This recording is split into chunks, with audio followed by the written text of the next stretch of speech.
Hi, everyone. This is Dr. Mike, host of the free iTunes podcast, Psychiatric Secrets Revealed with Dr. Mike, but that's not why I'm here today. This is another Saving Savvy episode. And this one, I'm just doing a little brain exercise, which you may or may not find interesting. You may find it really boring. But I like thinking about stuff. And so the one thing that I'm aware of is that I've had personal computers since 1983. And I've bought them, I've built them, I switched to Mac a number of years ago.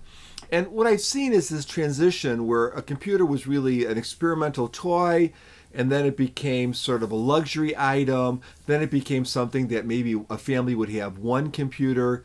But in 2017, at least where I live, everyone has a computer. Now, I have 3 kids that are still at home. One's in college, but we're going to call that person still at home. And I have my wife and myself, so 5 people at home. We all have smartphones. We all use our smartphones, but we all use computers for a variety of reasons. The bulk of my kids' homework is done on computers. My wife does most of her work on a computer, plus she does the business end of her work using QuickBooks on her computer. She watches movies on her computer, so those sorts of things like that. I use a computer every day, not only for work, but also for my creative outlets and social media and everything else. And even though some of those things could be done on a smartphone, no one's going to have a kid, for instance, write a 20-page term paper on their smartphone. You need computers still. They have gone from being these specialty items to really being really necessary. It's sort of like a pair of shoes practically. So if you have a big family and let's say you don't have a lot of money, computers could be prohibitively expensive. And so I started thinking. So I'm lucky, a couple of my kids get free computers from their high school, the Chromebooks. They'll have to return them in at the end of their 4 years of high school. And of course I'm a doctor, so if you need a computer, I'm buying my family computers. I'm not denying them computers, but not everyone is in the state that I'm in. So, or the economic state, I guess. And so I thought, what are the cheap computers that are out there? Well, of course, you're going new. There are Chromebooks. You can get those for around $150, $250, $350. There's now these cloud books, which are basically very simple Windows-based computers. Windows kind of gave their software, Microsoft gave their software to these low-end computers for free because they saw the Google Chromebooks were kind of creeping up and they wanted to make sure that they kept their dominance. And so you can get those also for that $150, $250, $350 or so price range.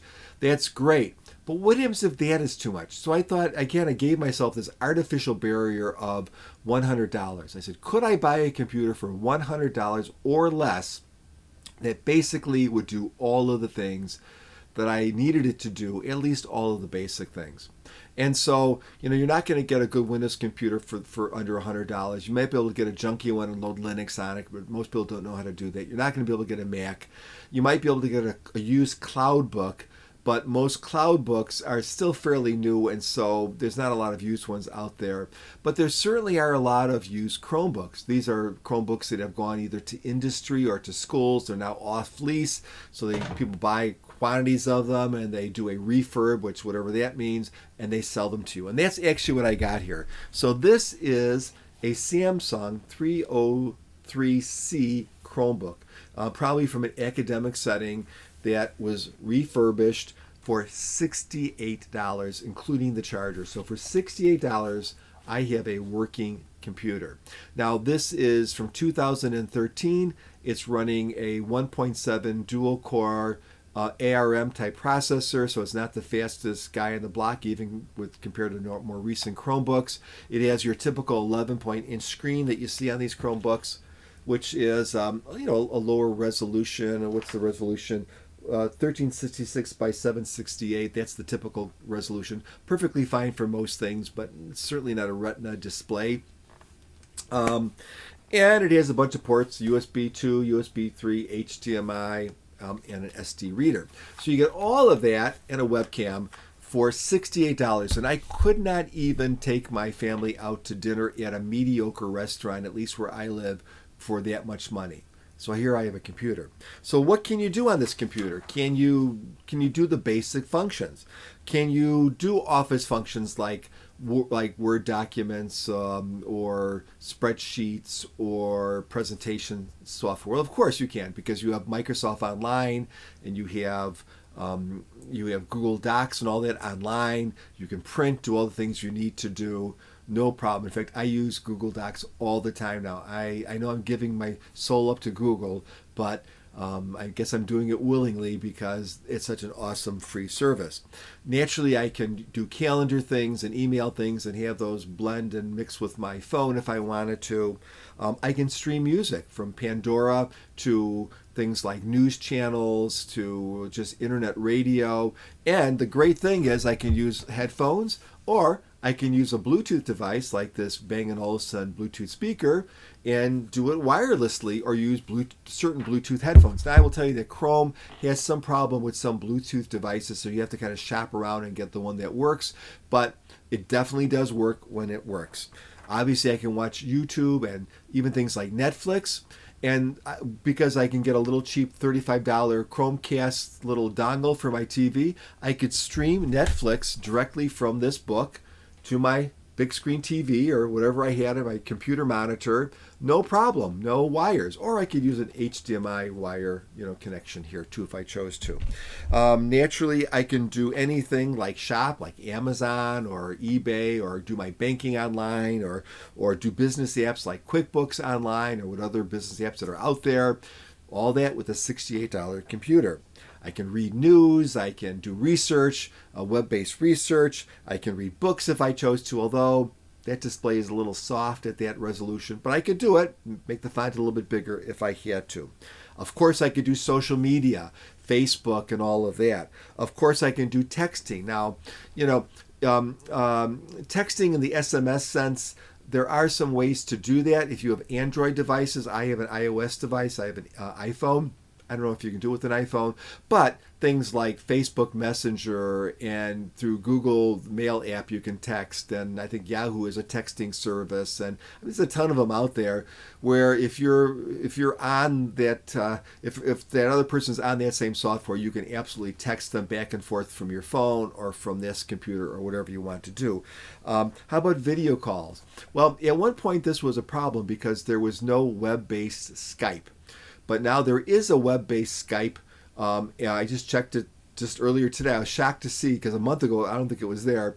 And so you can actually use Skype on this. But even before Skype, you could use Google Hangouts and do video chatting that way. You could use Facebook video calls and other video call services that were web-based too. So even that you could do on this computer. So I could talk to my nephew in England, who's in England right now, on a $68 computer and see him. It's amazing.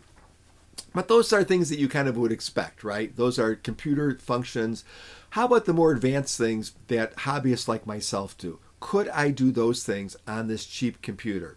And again, I use this computer exclusively for a number of weeks, with the exception of work, because at work I have to use secured devices, secured computers. So that's different. But for everything in my real life, I use this computer.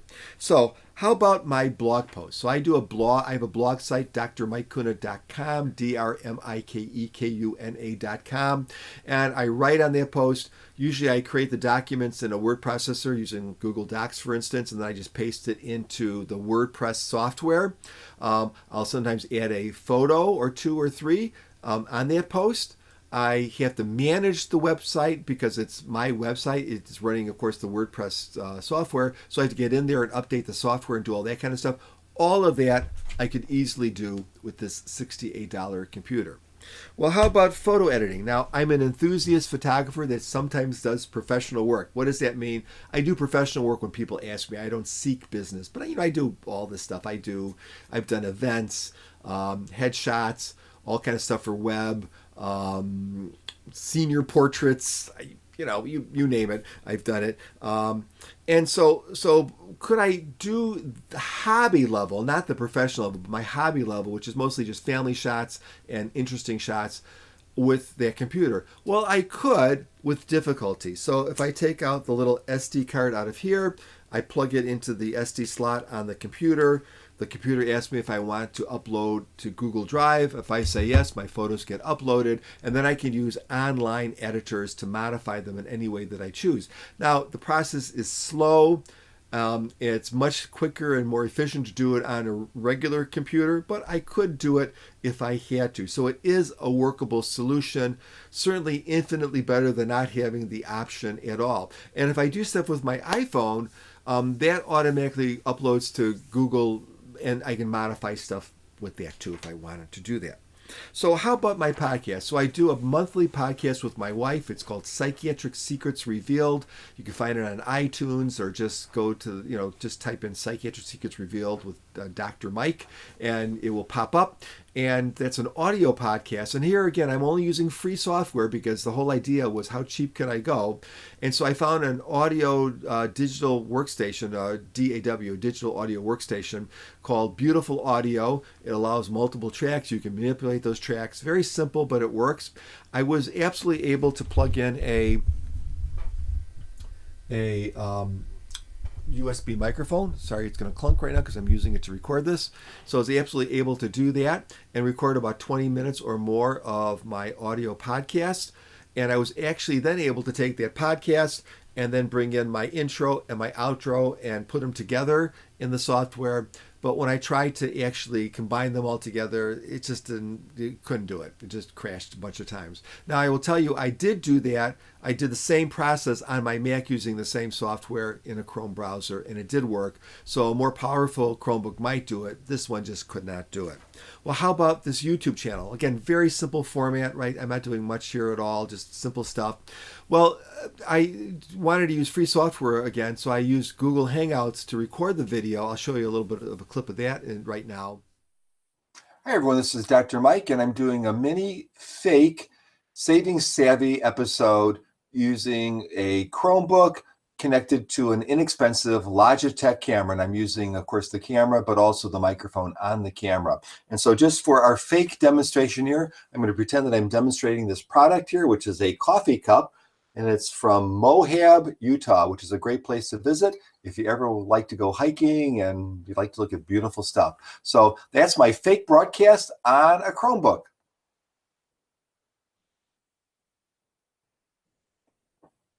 As you can see, it works kind of okay, but I couldn't do anything too elaborate with it. Again, I could come up with workarounds if I had to. And the good news here is because these Chromebooks now will accept different sorts of things plugged into them, it will take a Logitech webcam. So you can plug a Logitech webcam in there and get better video quality than you would with that crummy webcam that's on there. So these more complicated functions don't work perfectly, but there are some solutions. And if that's all I had, I could possibly do all the things that I'm doing now with a little extra agony added. So that is awesome. So what does this mean? Does this mean that you should run out and buy a $68 used Chromebook? Well, only if you have to. So if you're a kid out there and you're saving your birthday money because you really need your own computer for school, or if you're a retiree, I'm soon to be a retiree, if you are a retiree and you're really counting your Social Security money and that's all you have and you need a computer because you want to talk to your kids and grandkids and they're in a different state, or